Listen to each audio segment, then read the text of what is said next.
Dalam semangat merayakan keberagaman dan mempererat hubungan antar budaya, Diaspora Aceh yang tergabung dalam organisasi Aceh Sumatra Kultur dan perwakilan Aceh Sumatra National Liberation Front atau ASNLF selalu aktif ikut serta dalam pagelaran kebudayaan yang digelar di berbagai kota di Denmark. Seperti pada Kamis 16 November, warga Aceh ikut memeriahkan Hari Budaya Internasional di Denmark, bertempat di sebuah gedung pusat kota Varså, Kecamatan Versmerlon. Warga Denmark kesempatan untuk merasakan berbagai aspek budaya yang berbeda dari 75 peserta. Acara ini juga menunjukkan bahwa keberagaman adalah kekayaan yang harus dijaga, serta pertemuan antar budaya dapat membentuk fondasi bagi masyarakat yang lebih inklusif dan harmonis. Sementara itu, bagi diaspora Aceh mengambil momen tersebut untuk memperkenalkan budaya dan kuliner serta politik selama di pengasingannya.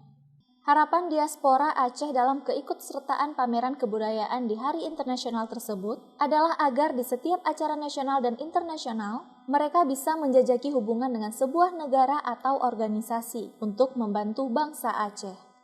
Dan kami ikut serta pada saat ini, pada acara ini untuk memperkenalkan adat, budaya, serta makanan. Dan di sini hadir beberapa negara lainnya. Karena beda adat, beda budaya, menandakan sebuah negara. Begitu sekiranya kami juga satu negara, Aceh, yang punya budaya sendiri, adat tersendiri, makanan tersendiri.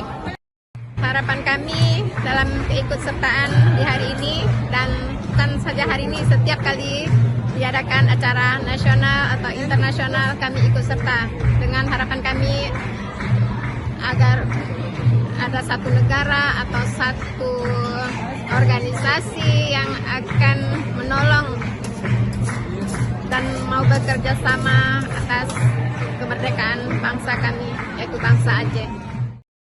Dari Denmark, tim liputan melaporkan untuk Puja TV Aceh.